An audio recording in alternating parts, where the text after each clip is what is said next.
রাসূল সাল্লাল্লাহু আলাইহি ওয়াসাল্লাম মানুষের দোষ ত্রুটি ঢেকে রাখার চেষ্টা করতেন, মানুষের দোষ ত্রুটি ঢেকে রাখার চেষ্টা করতেন রাসূল সাল্লাল্লাহু আলাইহি ওয়াসাল্লাম।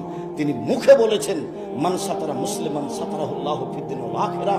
কেউ যদি কারো দোষ ত্রুটি দুনিয়াতে ঢেকে রাখে, তাহলে আল্লাহ তার দোষ ত্রুটি কিয়ামতের মাঠেও ঢেকে রাখবেন, দুনিয়াতেও ঢেকে রাখবেন।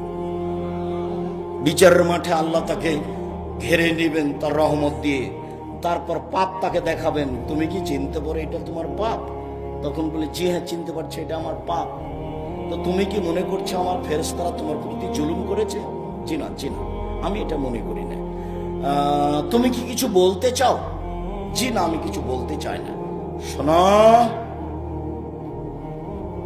আজ তুমি মানুষের দোষ ত্রুটি দুনিয়ায় ঢেকে রেখেছ, এই জন্য আমি আল্লাহ তোমার দোষ ত্রুটি কাউকে দেখতে দিলাম না, ক্ষমা করে দিলাম, তুমি জান্নাতে যাও।